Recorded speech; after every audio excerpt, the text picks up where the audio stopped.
Glad to have you join us on the State News at 4 on Lagos Television. I am Aminat Elegushi. The Lagos State House of Assembly has indefinitely suspended the chairman of the Alimosho local government area, Jalili Sulaiman. The lawmakers resolved that the vice chairman of the council, Akikbelu Johnson, should take over the running of its affairs. Olatunde Yusuf has the details. The chairman was suspended in a unanimous vote by the lawmakers at a plenary over an alleged non-compliance, defiance and unyielding attitude to the Legislative House. Moving a motion for his suspension, the chairman of the House Committee on Local Government Administration, Chieftaincy Affairs and Rural Development, Honorable Ganiu Sani Okanlawa, recalled that in April 2024, pandemonium broke out in Iyanokwaja axis of Alimosho local government, leading to the death of one Mr. Michael Ajayi. Honorable Okanlawa, whose committee was saddled with the responsibility to investigate the cause of the pandemonium, said it was discovered that the suspended chairman masterminded the chaos. According to the chairman of the committee, all stakeholders involved in the issue were invited to the house, but the suspended chairman continued to show acts of misconduct to the committee. He therefore called for immediate suspension of the chairman with relevant sections of 1999 Constitution as amended. We see this as a gross misconduct, and we also see it as the meaning and the base of this institution called the Lagos State Assembly. So in view of all of that, I therefore move that we invoke the relevant section of the law, provide the local government administration law of 2016, section 24A, subsection 1, 2, 3, 4, which has to do with suspension. So I move that the chairman be suspended forthwith. While supporting the call for the suspension, other lawmaker says the action will make other local government chairmen adhere to principles of democracy. They said the report submitted by the committee underscored the council chairman's consistent non-compliance with financial regulations with significant irregularities in his records. Chairman does not follow procurement processes. Secondly, the chairman does not follow the budget, the approved budget. Just spend money the way he likes. Like for instance, there was a time that we were supposed to purchase a vehicle. You presented 2 letters. First letter reached 319 million, and the second one reached 369 million. And we confirmed from the Ministry of Local Government, and they said they only signed 1 out of those 2 letters. I think Mr. Speaker, sir, there have been a lot of misconduct from the chairman of Alimosho Local Government. So I want to go in line with what my colleague have said that the chairman is suspended. The local government in Lagos State has graciously benefited from the allocation coming from the Federation. And if proper oversight is not done on this, it will lead to the Russians not having benefit from the painstaking effort of Mr. President. The Speaker, Right Honorable Mudashiru Obasa, who presided over the plenary, directed the Clerk of the House to communicate the Assembly's resolution to all relevant authorities. Olatunde Yusuf, LTV News.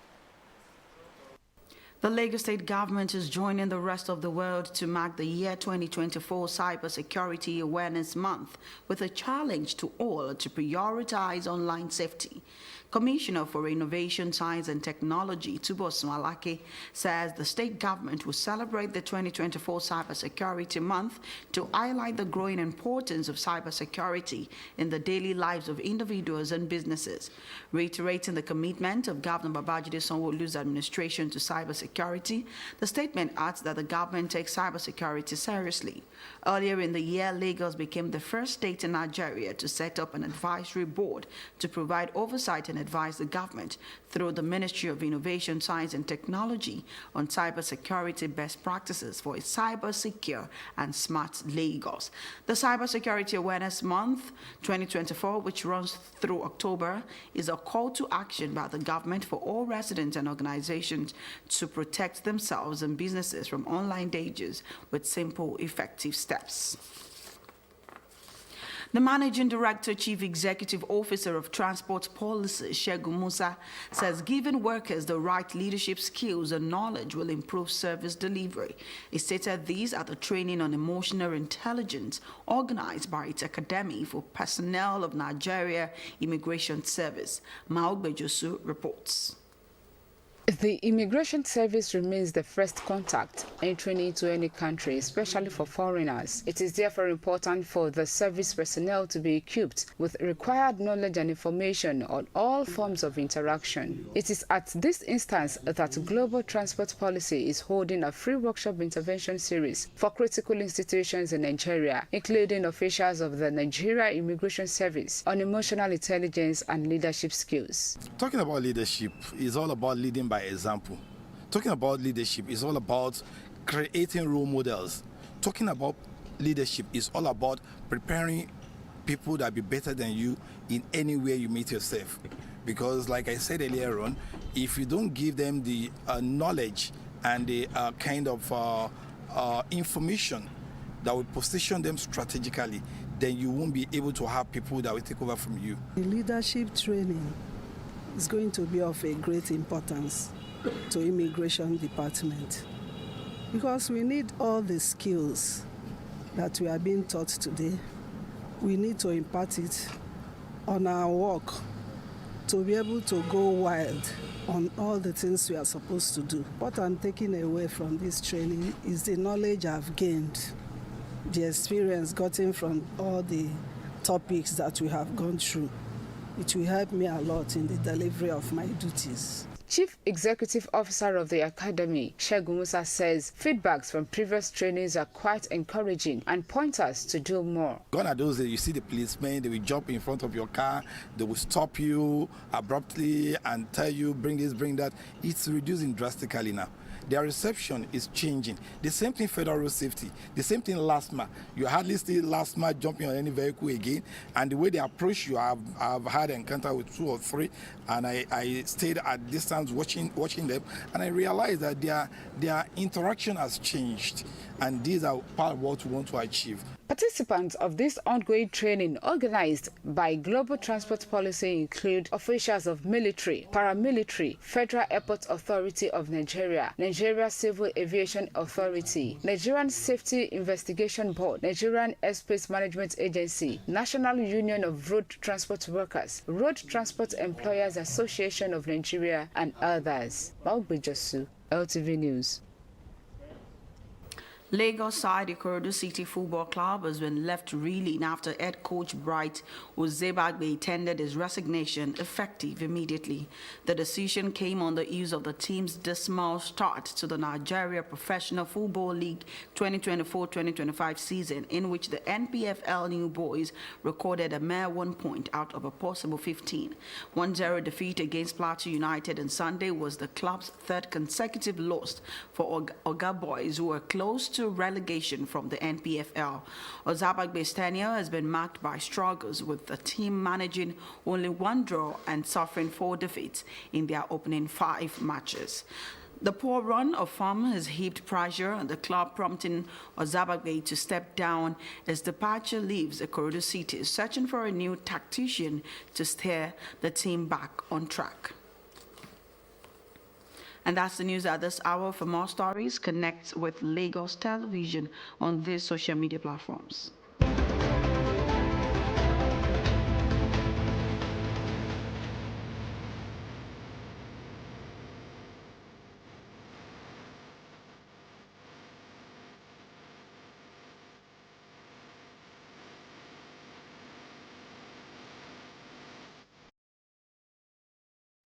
Many thanks for staying with us. Please remember to call the Lagos State toll-free lines 767-0112 in case of emergencies. I am Aminat Eligushi. Up next are the version of the news in Yoruba and Ogu.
ẹ̀kọ́ ilẹ̀kùṣẹ́ èyí ni ìròyìn láti lè ṣe tẹlifíṣàn ìpínlẹ̀ Èkó. Orúkọ mi ni Mọ́dúpẹ́ Ali. Ilé ìgbìmọ̀ aṣòfin ìpínlẹ̀ Èkó pàṣẹ pé kí alága ìjọba ìbílẹ̀ Àlímọ̀ṣọ́ Jẹ̀lílì Sulaiman kó sì lọ jókòó sílé náà. Ilé ìgbìmọ̀ pàṣẹ pé kí igbákejì alága bọ́ sípò yìí lẹ́sẹ̀kẹsẹ̀ kí ó máa ṣiṣẹ́ ìṣàkóso ìjọba ìbílẹ̀ náà. Akọ̀ròyìn wa Ọlátúndùn Yusuf jábọ̀ pé àwọn ọmọ ilé ìgbìmọ̀ aṣòfin Èkó pòǹpọ̀ ní kí alága yìí kúrò lórí ẹ̀sùn pé kò tẹ̀lé àṣẹ ó hùwà ìdágunlá sí ilé ìgbìmọ̀ aṣòfin ìpínlẹ̀ Èkó. Alága ìgbìmọ̀ lórí iṣẹ́ ìṣàkóso ìjọba ìbílẹ̀ àti ọ̀rọ̀ oyè jíjẹ Ọlọ́lá Sanni ọ̀kan làwọn ló dábàá pé kó kúrò nípò yìí náà kó yẹ̀bá tí ẹ kò bá gbàgbé Ságbàsúlà bẹ́ sílẹ̀ ní oṣù kẹrin ọdún yìí ní Yànà Pájà níjọba ìbílẹ̀ Àlímọ̀ṣọ́ èyí tó ṣokùnfà ikú ọ̀gbẹ́ni Michael Ajayi. Ìgbìmọ̀ Ọlọ́lá ọ̀kan làwọn ló ṣe ìwádìí ohun tó ṣokùnfà wàhálà náà ó sì jábọ̀ pé alága ló wà lẹ́yìn ọ̀rọ̀ yìí. Ó tẹnumọ́ pé alága kánsù kùnà láti tẹ̀lé àṣẹ ilé ìgbìmọ̀ bákan náà ni ó ṣe owó ìlú mọ̀kùmọ̀kù. Ó dábàá pé kí Jẹ̀lílì yẹ̀báná ní ìbámu pẹ̀lú òfin ọdún 1999 tí wọ́n tún ṣe. Àwọn aṣòfin tó kù faramọ́ wọn ní èyí yóò mú káwọn alága tó kù tẹ̀lé ìlànà ìṣèlú àwarawa. Olórí ilé ìgbìmọ̀ aṣòfin ìpínlẹ̀ Èkó dókítà Mudashiru Obasa tó darí ìpàdé yìí pàṣẹ pé kí akọ̀wé ilé amòfin Ọlálékan Ọ̀nàfẹ̀kọ̀ kọ̀wé sí gbogbo àwọn tó yẹ nípa ohun tí ilé ìgbìmọ̀ fẹnukò lé lórí yìí. Ilé tún ránṣẹ́ pé ọ̀gbẹ́ni Kọ́ládé Àlàbí àti ọ̀gbẹ́ni Razak Àjàlá ní alága ìjọba ìbílẹ̀ onídàgbàsókè Bàrígà àti alága ìjọba ìbílẹ̀ onídàgbàsókè Òdì Olówó gẹ́gẹ́ bí olórí ẹgbẹ́ àwọn ìjọba ìbílẹ̀ 67 nípìnlẹ̀ yìí kí wọ́n wá ṣàlàyé nípa ìdí táwọn alága kò ṣe ná ní ìlànà iṣẹ́ ìṣàkóso ìlú. Ẹ̀wẹ̀ ìjọba ìpínlẹ̀ Èkó darapọ̀ mọ́ àwọn orílẹ̀-èdè àgbáyé sàmì sí ọjọ́ tí wọ́n fi ń pe àkíyèsí sí ọ̀rọ̀ ààbò lórí ẹ̀rọ ayélujára pẹ̀lú ìpèsè wọn kí wọ́n fi ọwọ́ pàtàkì mú ọ̀rọ̀ ààbò lórí ẹ̀rọ ayélujára. Wọ́n ní ojúṣe gbogbo èèyàn ni láti ní ààbò tó péye lórí ẹ̀rọ ayélujára. Nínú àtijáde láti ọ̀dọ̀ àjọ tó ń rí sọ̀rọ̀ àgbékalẹ̀ èrò tuntun iṣẹ́ sáyẹ́ǹsì àti ìmọ̀ ẹ̀rọ, ìjọba yóò sàmì sí oṣù yìí tí wọ́n fi ń pe àkíyèsí sọ̀rọ̀ ààbò lórí ẹ̀rọ ayélujára láti lè sọ bí ẹ̀rọ ayélujára ṣe pàtàkì sí nínú ìgbé ayé oníkálukú wa lójoojúmọ́ àti nínú iṣẹ́ okòwò. Nínú àtẹ̀jáde tí kọmíṣánná Túbọ̀sún Aláké fọwọ́ sí, ètò olóṣù kan yìí dá lérí ọ̀nà tó yẹ láti lò àbí láti tọ̀ lórí ẹ̀rọ ayélujára àti fífi ọwọ́ sowọ́pọ̀ dènà àwọn ọ̀nà tí ó ń gbà dúnmọ̀ òròmọ́ ni. Ó ṣàlàyé síwájú pé ètò àkóso gómìnà Babájídé Sanwó-Olú mú ọ̀rọ̀ ààbò lórí ẹ̀rọ ayélujára lọ́kùnkúndùn. Ìpínlẹ̀ Èkó ní ìpínlẹ̀ àkọ́kọ́ tó ṣàgbéyìnde ìgbìmọ̀ olùgbanilámọ̀ràn fún ìjọba tí yóò máa ṣe àbójútó nípasẹ̀ àjọ tó ń sọ̀rọ̀ ohun tuntun sáyẹ́ǹsì àti ìmọ̀ ẹ̀rọ kí ààbò tó péye lè wà nílùú Èkó. Olùdarí àti alákòóso tó ń ṣiṣẹ́ ìlànà lórí ìgbòkègbodò ọkọ̀ Ṣẹ́gun Musa sọ pé táwọn òṣìṣẹ́ bá ní àwọn ìmọ̀ tuntun yóò mú kí iṣẹ́ wọn túbọ̀ wúni lórí. Ó sọ̀rọ̀ yìí níbi ìdánilẹ́kọ̀ọ́ lórí ìmọ̀lára tí àjọ rẹ̀ ṣètò rẹ̀ fáwọn òṣìṣẹ́ àjọ ẹ̀ṣọ́ tó ń rí sọ̀rọ̀ wíwọlé sílùú jíjáde. Akọ̀ròyìn wa Ògbójúsù jábọ̀ pé àjọ yìí ní ibi àkọ́kọ́ fún ẹni tí ó fẹ́ wọ ìlú yòówù pàápàá àwọn ọmọ ilẹ̀ òkèèrè. Nítorí náà ó yẹ kí àwọn òṣìṣẹ́ yìí ní ìmọ̀ tó kún. Nítorí náà ni ìdánilẹ́kọ̀ọ́ ṣe wáyé lọ́fẹ̀ẹ́ fáwọn òṣìṣẹ́ yìí lórí ìmọ̀lára àti àbùdá tó yẹ fún ipò aṣáájú. Ọ̀gbẹ́ni Ṣẹ́gun Musa wípé ọ̀pọ̀lọpọ̀ ọ̀rọ̀ ìwúrí ló ti wáyé látàrí àwọn ìdánilẹ́kọ̀ọ́ tí àwọn ṣe sẹ́yìn, èyí sì gbá àwọn oníkẹ́ṣẹ́ láti ṣe jù bẹ́ẹ̀ lọ. Àwọn akópa níbi ìdánilẹ́kọ̀ọ́ yìí ni àwọn ológun àti àwọn tí ó fara pẹ́ wọn, àwọn òṣìṣẹ́ lájọ iṣẹ́ ọkọ̀ òfurufú, ìgbìmọ̀ iṣẹ́ ìwádìí tí ó jẹ mọ́ ààbò, ẹgbẹ́ àwọn òṣìṣẹ́ ọkọ̀ èrò NURTW àti àwọn ẹlẹgbẹ́ wọn ìyẹn ẹgbẹ́ àwọn òṣìṣẹ́ ọlọ́kọ̀ èrò ìyẹn Rotan. So níbi ni àrídé lédè Yorùbá ẹni tí ó kàròyìn dédé ègún wà nítòsí. Tẹ́ bá rí àwọn ìṣẹ̀lẹ̀ tó láàkíyèsí ìjọba ní wàràǹṣeṣà ẹ pè nọ́mbà 767 tàbí 112 ọ̀fẹ́ ní ìpè. Orúkọ mi ni Mọ́dúpẹ́ Ali.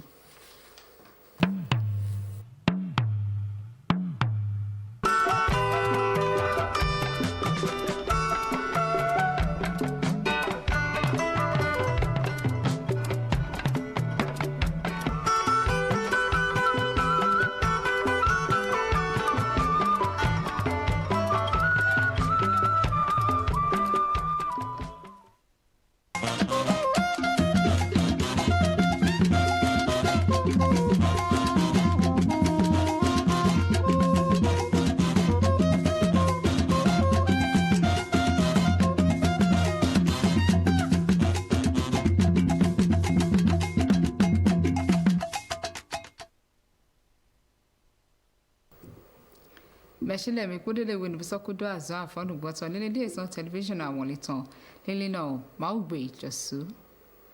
sẹ́dọ̀tọ̀ àwọn ìtàn lẹ́ẹ̀wẹ̀kọ̀ yìí gbé dọ̀nádò dé jàǹjìnàtọ̀ lẹ́nu hólùdù àlímọ̀ṣọ́tọ̀ ilẹ̀ Jelil Sulaimon sẹ́dọ̀tọ̀ ilẹ̀ yìí gbé tòdìdọ̀ bọ́dọ̀gbọ́dọ̀tọ̀ ìtàn Akin pẹ̀lú Johnson níjà àzọ́njí panukan títò lẹ́nu hólùdù àlímọ̀ṣọ́tọ̀ lẹ́kàtà mìíràn Látúndì Yusuf dógbèdọ̀ sẹ́dọ̀tọ̀ ilẹ̀ sọ́dọ̀gbèdọ̀ ògbẹ́kóṣó bọ́dọ̀ ògbẹ́ta ìpínpínnukún àlímọ̀ṣọ́ bọ́dọ̀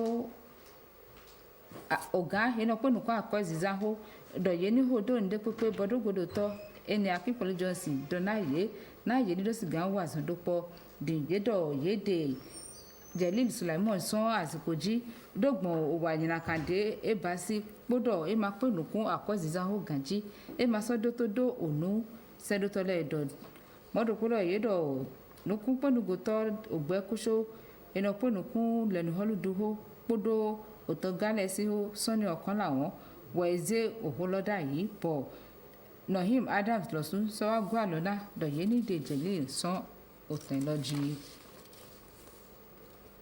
àwọn họ́lùdú kò dọ̀dọ̀ yẹ́mílẹ̀ náà kan dúpọ́ kpọ́dọ̀ àgbọ̀gbọ́dọ̀ lẹ́pọ̀ nádọ́ba sí àyájẹ́ onulila dọ́gbọ̀n ṣíṣọ́ yẹn dó híhọ́ títò mọ̀tàn ẹni òwe 2024 tán pọ́ ògbèdọ̀ eyín dàdà náà mẹ́lẹ̀ pọ́ nìkan alọ́dúpọ̀ nádúpọ̀ nìkún òwúrọ̀gò dìde yìí dọ́dọ̀ tó ògbèdètọ́ iná pé nìkún títò sáyẹ́nsì pọ́dọ̀ mọ̀ tọ́pọ̀ túbọ̀ sọ alákẹ́dọ̀dọ̀ ẹ̀dọ̀ òwò 2024 tán nádúbà sí onulila ṣíṣọ́ yẹn dó òmòhójí wíwẹ̀ nádó mọ̀dọ̀ títò lọ èyí àgàgàjì bó sọ́dọ̀ dúnàdàgbé ẹnu ọwà tó gbẹ̀tọ́lẹ̀ sí gbẹ̀zá kpọ́dọ̀ àjọ òye tán lẹ̀ dìé wá dọ̀dọ̀ họ́lùdù Sanwó-Olú tó àzọ́lẹ̀ bá sí kpọ́dọ̀ tó dídọ̀dọ̀ yẹn náà wà àzọ́ hejẹ̀lẹ̀ ládọ́mọ̀dọ̀ yẹn sàn yẹn dó òmòhó tó àyèmátẹ̀yìmẹ̀ mìláfílíndọ̀ tó òwe ehimẹ̀ òwe àwọn ní họ́lùdù yín títà tó Nàìjíríà mẹ̀ nádọ́zẹ́ ògbẹ́kúṣe nánà pẹ̀lúkú òwe tán lẹ́gò lọ́gbọ̀n division way sáyẹ́nsì pẹ̀lú òmòhó tán sí glọ ládọ́yàwó pẹ̀lúkú òwe kọ̀tàn di títò ṣíṣọ́ yẹn dó onúlélá dọ́gbọ̀n ṣíṣọ́ yẹn dó òmòhó òwe 2024 tán wúwọ̀ yìí dọ̀ yìí náà bá sí tòsùn àhó tọ́mẹ̀ tó àyímátẹ̀ epo àgbógòdò lẹ́ẹ̀pọ̀. ọ̀gá àzọ́wé global transport policy Ṣẹ́gun Musa dọ̀dọ̀ ní àzọ́watọ́lẹ̀ dó ònú yíyan èèyàn dọ́gbọ̀n nùkọ̀tọ́lẹ̀ sí hó kpọ́dọ̀ àzọ́wìwà ẹ̀nàdìkẹ́ àzọ́ yìí tàn níyì nùkọ̀gàjì tòǹdé pépé yìí bìbá sí mẹ́ ehewẹ̀ yìí dọ̀tọ̀ òkúlọ́nà yẹ̀mẹ̀ yìí bá sí ná ehewọ́zọ́watọ́ iná pọ̀nùkú dènúlẹ̀ tó òtòdòkpọ̀dọ̀kpọ̀ mẹ́ nílẹ̀kátà mi tàn dógbèdọ̀ àzọ́watọ́ ehelẹ̀ ẹni àzọ́watọ́ iná pọ̀nùkú dènúlẹ̀ yìí mẹ́ títà tó mẹ́nulẹ̀ wúgàmọ̀ mẹ́ ìtura gbogbogbò bọ́lá wá òtòdè pípín mẹ́ ìwọ̀ ìyé náà yìí mẹ́ títà yìí náà mọ̀ tó àzọ́ mẹ́n náà wùtú ẹ̀jẹ̀dọ̀ yìí nídò òpọ́n ìjẹ̀lẹ̀ náà yìí ló sì gàyàn yìí náà nọ̀bà sí àzọ́ yìí tán lẹ́tọ̀ do de Ṣẹ́gun Musa wá dọ̀dọ̀ wẹnu yìí tó títọ́ lọ́ba sí yìí kò mọ̀ ọ̀nù dàgbèdàgbè lẹ́ẹ̀bọ̀ yìí nìkan yìí kò pípọ́ àzọ́ yìí wọ́n sọ wọn àtọ̀tàn lẹ̀ di mẹ́ẹ̀ àzọ́wé he GTP